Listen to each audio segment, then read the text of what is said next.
ایک دن نبی اکرم صلی اللہ علیہ وآلہ وسلم نے حضرت عائشہ رضی اللہ تعالیٰ عنہ سے فرمایا، جو جی چاہے مانگو۔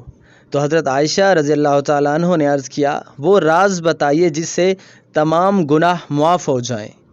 تو نبی اکرم صلی اللہ علیہ وآلہ وسلم نے فرمایا، وہ یہ راز ہے کہ جب کوئی مومن کسی دوسرے مومن کی کانٹا چبھنے کے برابر تکلیف دور کرتا ہے تو اللہ اس کے تمام گناہ معاف کر دیتا ہے